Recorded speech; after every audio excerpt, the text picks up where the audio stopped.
ರಾಜ್ಯದ ಬಿಜೆಪಿ ಸಂಸದರು ಕೇಂದ್ರದಿಂದ ಆಗ್ತಾ ಇರುವ ಅನ್ಯಾಯದ ಬಗ್ಗೆ ಮಾತನಾಡಲ್ಲ. ಕಲಬುರಗಿಯಲ್ಲಿ ಸುದ್ದಿಗೋಷ್ಠಿ ನಡೆಸಿ ಸಚಿವ ಪ್ರಿಯಾಂಕಾ ಖರ್ಗೆ ಹೇಳಿಕೆ. ಜೆಜೆಎಂ ಕೇಂದ್ರದ ಅನುದಾನ ಯಾವುದರ ಬಗ್ಗೆ ಸಹ ಬಿಜೆಪಿ ಸಂಸದರು ಮಾಡಿಲ್ಲ. ಆರ್ಥಿಕ ಸಚಿವೆ ನಿರ್ಮಲಾ ಸೀತಾರಾಮನ್ ನಯಾ ಪೈಸೆ ಸಹ ನೀಡಿಲ್ಲ. ನವ ರಾಜ್ಯದ ಮತ ಪಡೆದು ಆಯ್ಕೆಯಾಗಿ ಹೋಗಿದ್ದಾರೆ, ಅದರ ಋಣ ಅವರು ತೀರಿಸಬೇಕು. ನ್ಯಾಷನಲ್ ಹೆರಾಲ್ಡ್ ಕೇಸ್ನಲ್ಲಿ ಡಿಕೆ ಸಹೋದರರಿಗೆ ನೋಟಿಸ್ ವಿಚಾರ. ನ್ಯಾಷನಲ್ ಹೆರಾಲ್ಡ್ ಹಾಗೂ ಯಂಗ್ ಇಂಡಿಯಾ ವಿಶಿಷ್ಟವಾದ ಪ್ರಕರಣಗಳಿವೆ.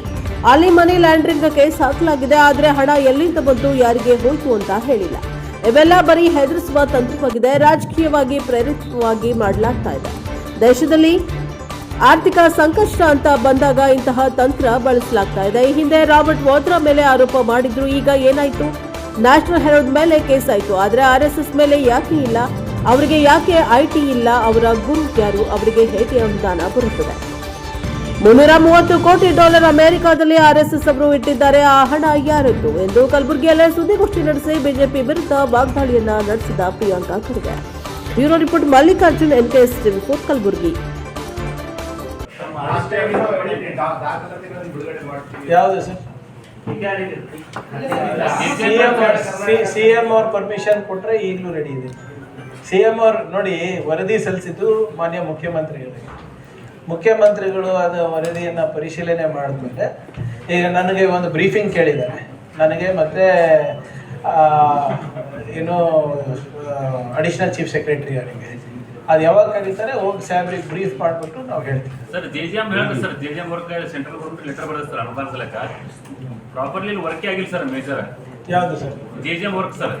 ನೋಡಿ ಈಗ ವರ್ಕ್ ಆಗಿ ಈಗ ನಾವು ಬಿಲ್ ಸಬ್ಮಿಟ್ ಮಾಡಿರೋದು ಆಗಿರೋ ಕೆಲಸಕ್ಕೆ.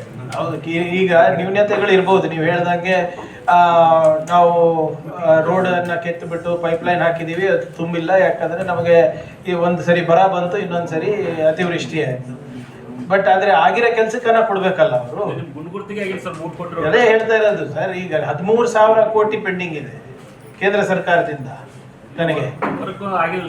ಅದೇ ಈಗ ಈಗ JJM ತಪ್ಪು ಕಲ್ಪನೆ ಏನಪ್ಪಾ ಅಂದರೆ ಅದು ಒಂದೇ ವರ್ಷದಲ್ಲಿ ಆಗುತ್ತೆ ಅಂತ.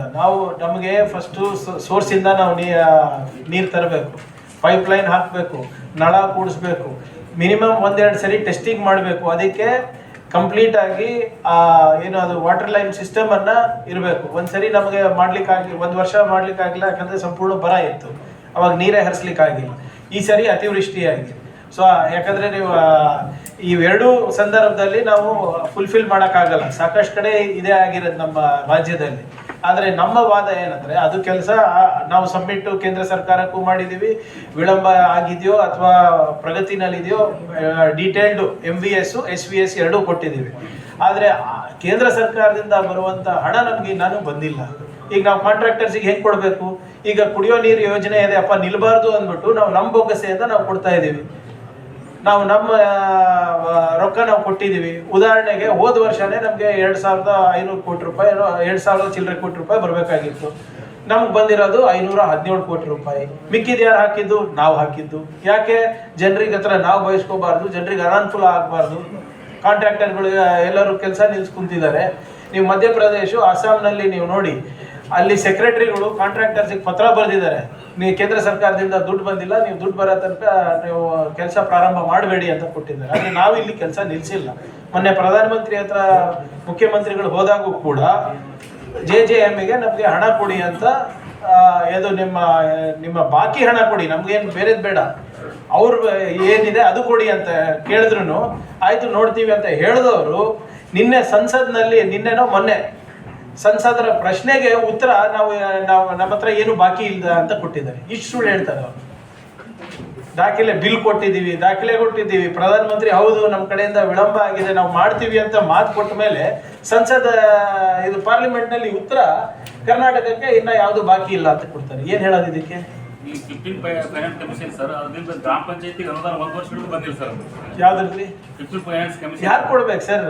ಈಗ ಉದ್ಯೋಗ ಖಾತ್ರಿದು ಬಾಕಿ ಅವ, ನಮ್ಮ ಪಾಲ್ ನಾವು ಕೊಟ್ಟಿದ್ದೀವಿ. RWS ನಮ್ಮ ಪಾಲ್ ನಾವು ಕೊಟ್ಟಿದ್ದೀವಿ. ಕೂಸಿನ ಮನೆಗೆ ನಾವೇನು ದುಡ್ಡು ಕೊಡಬೇಕು, ಅವ್ರ ರೂಲೇ ಓದಿಲ್ಲ. ಉದ್ಯೋಗ ಖಾತ್ರಿನಲ್ಲಿ ಬಹಳ ಕ್ಲಿಯರ್ ಆಗಿ ಅವರಿಗೆ ನಾವು ದುಡ್ಡು ಕೊಡ್ಬೋದು ಕೇರ್ ಟೇಕರ್ಸಿಗೆ ಅಂತ ಇದೆ. ಅದನ್ನು ಕೂಡ ಬಂದ್ ಮಾಡಿ ಕೂತಿದ್ದಾರೆ. ಇವೆಲ್ಲ ಕೇಂದ್ರ ಸರ್ಕಾರ ಪುರಸ್ಕೃತ ಯೋಜನೆಗಳು. ನಮ್ದು ಪಾಲಿದೆ, ಅವ್ರದ್ದು ಪಾಲಿದೆ. ಈಗ ಕೇಂದ್ರ ಸರ್ಕಾರ ಯಾಕೆ ಕೊಡ್ತಾ ಇಲ್ಲ?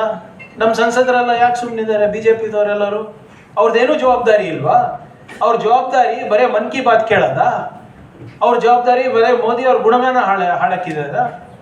ಬರೇ ಕೋಮಗಲಭೆ ಸೃಷ್ಟಿ ಮಾಡಕ್ಕಿರೋದ? ಅವರು ಬಂದು ಸಿದ್ದರಾಮಯ್ಯ, DK ಶಿವಕುಮಾರ್ ಅವರ ವೈಯಕ್ತಿಕ ವಿಚಾರಗಳು ಮಾತಾಡಕ್ಕಿದಾರ? ಅವರು ಒಬ್ಬರನ್ನ ನಮಗೆ ತೆರಿಗೆನಲ್ಲಿ ಆಗ್ತಾ ಇರುವಂತೆ ಅನ್ಯಾಯ ಇರ್ಬೋದು, GST ನಲ್ಲಿ ಏನು ಸಬಲೀಕರಣ ಮಾಡಿದಾರೆ ಅಂತ ಹೇಳ್ತಾ ಇದ್ದಾರೆ, ನಮ್ಗೆ ಆಗ್ತಾ ಇರೋ 15,000 ಕೋಟಿ ರೂಪಾಯಿ ಏನು ಪೋಲ್ ಆಗ್ತಾ ಇದೆ ಅದ್ರ ಬಗ್ಗೆ ಆಗಲಿ, ಉದ್ಯೋಗ ಖಾತ್ರಿ ಬಗ್ಗೆ ಆಗಲಿ, JJM ಬಗ್ಗೆ ಆಗಲಿ, ನಿಮ್ಮ NH ನ್ಯಾಷನಲ್ ಹೈವೇ ಏನು ದುಡ್ಡು ಬರೋದಿದೆ ಅದ್ರ ಬಗ್ಗೆ ಆಗಲಿ, ನಮ್ಗೆ ಗುಲ್ಬರ್ಗ ಬೀದರ್ದು ಏನು ಕುಡಿಯೋ ನೀರಿನ ಯೋಜನೆ, ಬೃಹತ್ ಯೋಜನೆ 6,000 ಕೋಟಿ ರೂಪಾಯಿ ನಾವು ಕಮಿಟ್ ಮಾಡೋಕ್ಕೆ ಇಲ್ಲಿ ಕಲಬುರಗಿನಲ್ಲಿ ಕ್ಯಾಬಿನೆಟ್ ಅಲ್ಲಿ ಡಿಸಿಷನ್ ತಗೊಂಡು ಅವ್ರಿಗೆ ಕಳಿಸ್ಕೊಟ್ಟಿದ್ದೀವಿ. ಅದ್ರ ಬಗ್ಗೆ ಆಗಲಿ ಇವತ್ತನ ಮಾತನಾಡಿದಾರ ಸರ್ ಇವರು? BJP ಸಂಸದರ ಜವಾಬ್ದಾರಿ ಏನೂ ಇಲ್ವಾ? ಬರೀ ಓಟ್ ಹಾಕ್ಸ್ಕೊಳೋದು, ಕಳ್ಸೋದು. ಫೈನಾನ್ಸ್ ಮಿನಿಸ್ಟರ್ ನೀವು ಕರ್ನಾಟಕದಿಂದ ಆರಿಸಿ 2 ಸರಿ ಕಳಿಸಿದ್ದೀರಾ. ಒಂದು ಕೆಲಸ ಹೇಳ್ಬಿಡಿ ಅವ್ರು ಮಾಡಿರೋದು. 1 ರೂಪಾಯಿನ ಕೊಟ್ಟಿದಾರ ಇಲ್ಲಿವರೆಗೂ ಕರ್ನಾಟಕಕ್ಕೆ ನಿರ್ಮಲಾ ಸೀತಾರಾಮನ್ ಅವರು? ಹೌದಪ್ಪ, ಈ ನಮ್ಮ ಕನ್ನಡಿಗರ ಋಣ ನಾನು ತೀರಿಸ್ಬೇಕು, ಅವ್ರು ನಮ್ಗೆ ಓಟ್ ಹಾಕಿ ಕಳಿಸಿದ್ದಾರೆ, ನಾವು ಇಲ್ಲಿಂದ ಆಯ್ಕೆ ಆಗಿದ್ದೀನಿ ಅಂದ್ಬಿಟ್ಟು ಒಂದು ಸರಿ ಏನಾದರೂ ಒಂದು ಬೃಹತ್ ಯೋಜನೆ, ಒಳ್ಳೆ ಯೋಜನೆ ಕೊಟ್ಟಿದ್ದಾರೆ ಕರ್ನಾಟಕಕ್ಕೆ ಹೇಳಿ? ಆದ್ರಿಂದ ಇದು ಏನು ನಮಗೆ ಏನೇ ಕಷ್ಟ ಆದರೂ ಕೂಡ ನಾವು ನಮ್ಮ ಜವಾಬ್ದಾರಿಯನ್ನ ಮಾಡ್ತಾ ಇದ್ದೇವೆ. ನಮಗೆ ನಮ್ಮ ಕನ್ನಡಿಗರ ತೆರಿಗೆ ಬೇಕು, ಅವರ ಬೆವರು ಬೇಕು, ಆದರೆ ನಮಗೆ ಅವರಿಂದ 1 ನಯಾ ಪೈಸಾ ಸಹಾಯ ಆಗ್ತಾ ಇಲ್ಲ. ಸರ್ ನಾನೇ ಮಿನಿಸ್ಟರ್ ಸರ್, ಪೈಪ್ಲೈನ್ ಆಗ್ತಾ ಇದೆ ಬಟ್ ವಾಟರ್ ಸೋರ್ಸ್ ಇಲ್ಲ. ನೋಡಿ, no JJM can be passed without water source. ಅದು technically that is the criteria. ಯಾವ್ದಂತ ಒಂದು ತೋರಿಸ್ಬಿಡಿ ವಿತೌಟ್ ಸೋರ್ಸ್ ಇರೋದು. ಸಿಂಗಲ್ ವಿಲೇಜ್ ಸ್ಕೀಮ್ ಇದ್ರೆ ಅಷ್ಟೇ. ಅದೇ ಹೇಳ್ತಾ ಇರೋದಲ್ಲ ಸರ್, ನಾನೇ ಬಂದ್ಮೇಲೆ ಥರ್ಡ್ ಪಾರ್ಟಿ ಇನ್ವೆಸ್ಟಿಗೇಷನ್ ಮಾಡಿಸ್ಬಿಟ್ಟು ಏನು ಹಿಂದೆ ಏನೇನು ಆಗಿದೆ ಅಂತ ಕಳೆದ 5-6 ವರ್ಷದಲ್ಲಿ ನಾನೇ ರಿಪೋರ್ಟ್ ಕೊಟ್ಟಿದ್ದೀನಿ. ಹಾಗೆ ಕಳಪೆ ಆಗಿದೆ ಅಂತ. ಈಗ ಎಕ್ಸಾಂಪಲ್, ಈ JJM ಯೋಜನೆ ಪ್ರಾರಂಭ ಆದಾಗ 3.5 ಲಕ್ಷ ಕೋಟಿ ರೂಪಾಯಿ, ಇವಾಗ 12.5 ಲಕ್ಷ ಕೋಟಿ ರೂಪಾಯಿ. ಹೆಂಗಾಗ್ತಾ ಇದೆ ಸರ್ ಇದು? ಈಗ ನಮ್ಮ ಕಡೆ ನಾವು ಬಂದ ಮೇಲೆ ಎಲ್ಲಾನು ಕಂಟ್ರೋಲ್ ಅಲ್ಲಿ ಇಟ್ಟಿದೀವಿ. ನೀವು ಬೇರೆ ಕಡೆ ಹೋಗಿ ನೋಡ್ಕೊಂಡು ಬನ್ನಿ. ನಾವು ಕೊಟ್ಟು ಈಗ ನಮ್ಗೆ ರೊಕ್ಕ ಬಂದ್ರೆ ನಾವು ಇದು ಮಾಡ್ಬೋದು. ಈಗ 13,000 ಕೋಟಿ ರೂಪಾಯಿ ನಾನೆಲ್ಲಿಂದ ತರಕ್ ಆಗ್ತದೆ ಸರ್? ಅವ್ರದ್ದಾಗ್ಲೇ ನಾವು ಕಟ್ಟಿದೀವಿ, ನಮ್ದು ಬಾಕಿ ಬರ್ಬೇಕಲ್ಲ.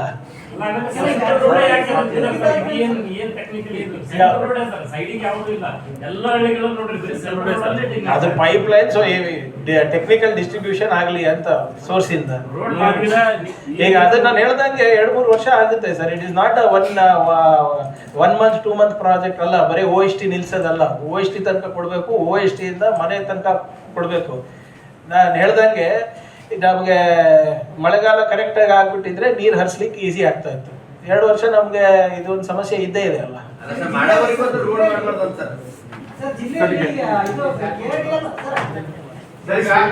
ಸೆಂಟರ್ಸ್ ಆಗ್ತದೆ.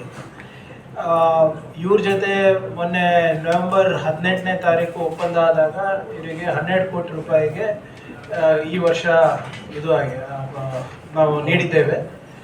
ಅದು ಹೊರತುಪಡಿಸಿ ನಮ್ಮ ಬೆಂಗಳೂರು ಬಯೋ ಇನೋವೇಷನ್ ಸೆಂಟರ್ದು ಅದು ಒಂದು 50 ಕೋಟಿ ರೂಪಾಯಿದು ಒಂದು ಪ್ರಪೋಸಲ್ ಕೂಡ ಇದೆ. ಅದನ್ನ ಹೊರತುಪಡಿಸಿ ನಮ್ಮ ಇದು ಎಷ್ಟಾಗಿದೆ ನಮ್ಮ electronics export manufacturing building Radhakrishna ಟೈಸ್ how much is that? No, the building entire things. ಅದು ಸರ್ ಅದು ಮಾಹಿತಿ ಕೊಡ್ತೀನಿ ದಯವಿಟ್ಟು ಕ್ಷಮಿಸಬೇಕು. 60,000 ಸ್ಕ್ವೇರ್ ಫೀಟ್ ಈಗಾಗಲೇ ರೆಡಿ ಆಗಿದೆ. ಅದು ರಾಧಾಕೃಷ್ಣ ಅವರು ಕೂಡ ಅದಕ್ಕೆ ನಮ್ಮ MP ಅವರು ಮಾತನಾಡಿ ಅದು ಏನೋ ಎಲೆಕ್ಟ್ರಾನಿಕ್ಸ್ ಮ್ಯಾನುಫ್ಯಾಕ್ಚರಿಂಗಿಗೆ, ಕಾಂಪೊನೆಂಟ್ ಮ್ಯಾನುಫ್ಯಾಕ್ಚರಿಂಗಿಗೆ ಅಲ್ಲಿಂದ ಪ್ರಾರಂಭ ಆಗಬೇಕಂದ್ಬಿಟ್ಟು ಕೂಡ ಅದಕ್ಕೂ ಕೂಡ ಬಂಡವಾಳ ಹುಡುಕಲಿಕ್ಕೆ ಜಿಮ್ಮೆದಾರಿ ನಾವು ಕರ್ನಾಟಕ ಡಿಜಿಟಲ್ ಎಕಾನಮಿ ಮಿಷನ್ ಆದಂಥ CEO ಅವರಿಗೆ ಕೊಟ್ಟಿದ್ದೀವಿ. ಈಗಾಗಲೇ 2 ವಿದೇಶಿ ಕಂಪನಿಗಳು ಬಂದು ನೋಡ್ಕೊಂಡು ಕೂಡ ಹೋಗಿದ್ದಾರೆ.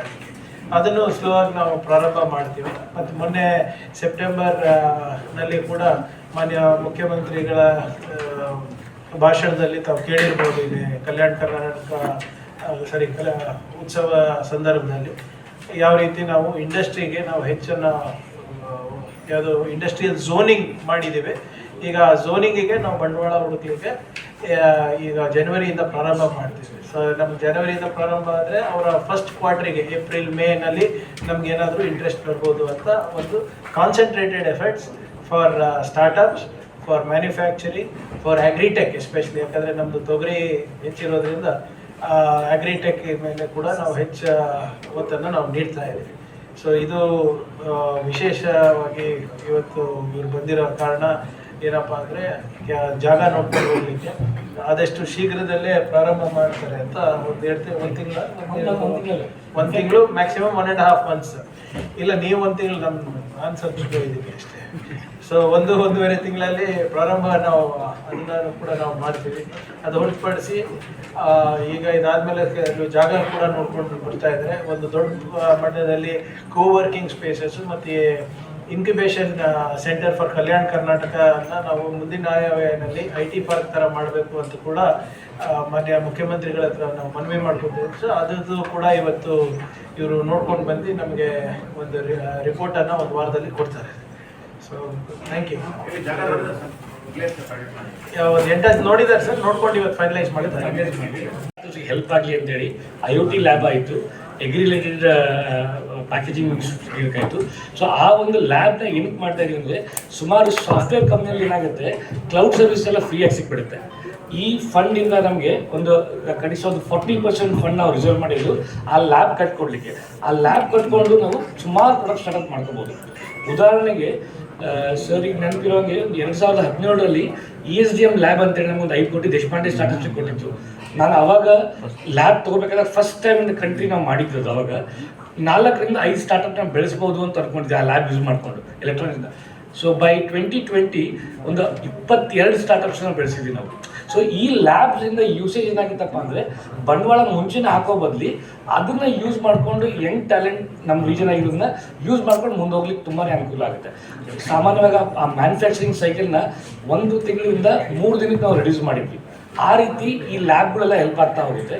ಕೋವರ್ಕಿಂಗ್ ಸ್ಪೇಸ್ ಎಲ್ಲ ಒಟ್ಟಿಗೆ ಬಂದಾಗ ನಮಗೆ ಉದ್ಯಮಿ ಇನ್ವೆಸ್ಟರ್ಸ್ ಕರೀಲಿಕ್ಕಾಯಿತು ಅಥವಾ ಮಾರ್ಕೆಟ್ ಆಕ್ಸೆಸ್ ಕೊಡಲಿಕ್ಕೆ ಆಯಿತು, ತುಂಬಾ ಫೋಕಸ್ಡ್ ಅಟೆನ್ಷನ್ ಕೊಡ್ಲಿಕ್ಕೆ ತುಂಬಾ ಈಸಿ ಆಗುತ್ತೆ. Thank you.